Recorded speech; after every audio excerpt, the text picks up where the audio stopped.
In this video, we're going to be looking at solubility rules. Specifically, how do you determine whether a compound is going to dissolve in water? And what you need to do this is either a list of rules, or if you don't have that, a way of memorizing which of the ions in an ionic compound are going to create a soluble compound.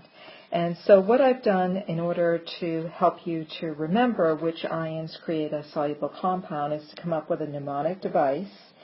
And it's a lot easier to remember than trying to memorize all the rules. And so what I'll do is I'll go through the mnemonic device and then a few examples for us to try together. So the memory device is a funny little nonsensical saying. It's cash and pa at auction, cables small. So let's write that out. So cash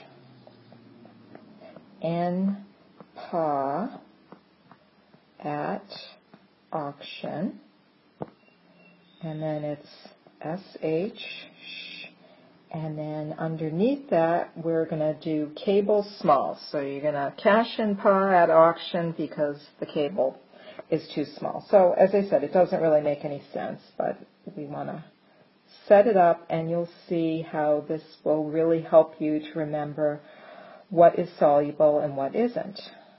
Okay, so we've got all of our letters down here, and as I said, these letters stand for the beginning of the ions that are going to produce a soluble compound.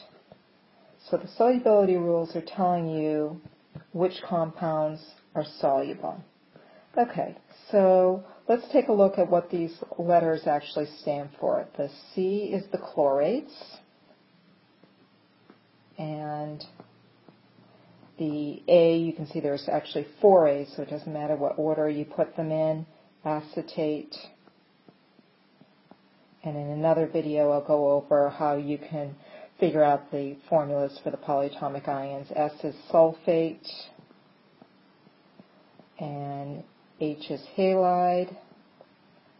So, of course, you have to remember what these letters stand for because there are other things that have that start with these letters besides these specific ions. N is nitrate, P is perchlorate, and then the other A's are in no particular order: ammonium and acids. So what I'm referring to there is anytime you have a compound that starts with H plus. And finally, the alkalis.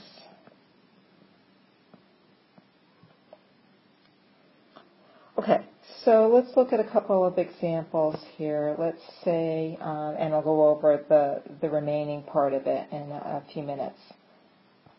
NaCl, table salt. Now, we all know that when you put a teaspoon of table salt in water, it obviously dissolves.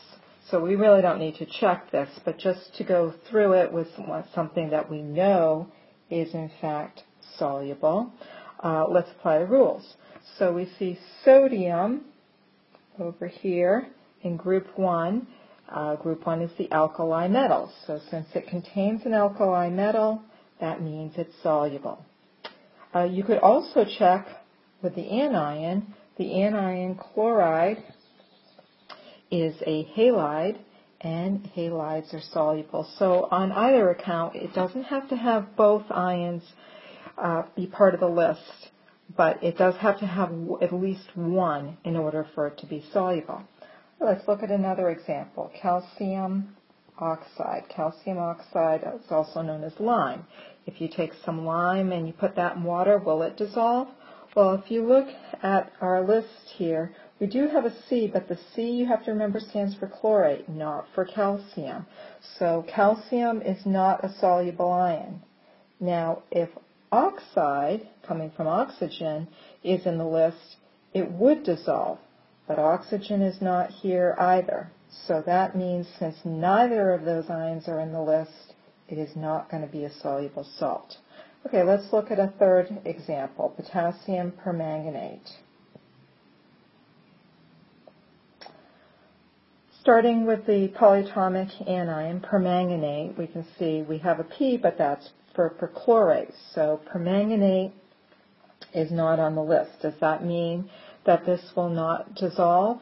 Well, if we have to check the other ion, and that's potassium. And we see here that potassium is right below sodium. It is an alkali metal. So you only have to have one ion that satisfies the solubility rules in order for it to dissolve. So if you take potassium permanganate and you put it into water, what you'll find is it will in fact dissolve because it has one soluble ion. Okay, let's look at one last example, which is lead 2 chloride.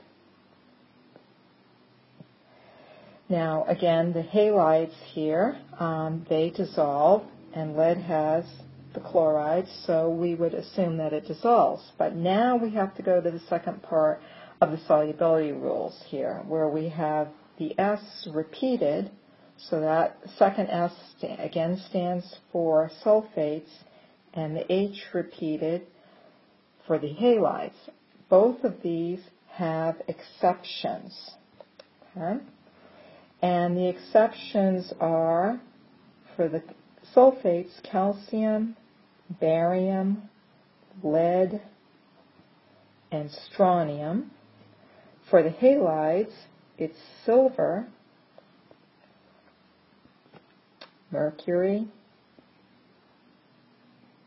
and lead again.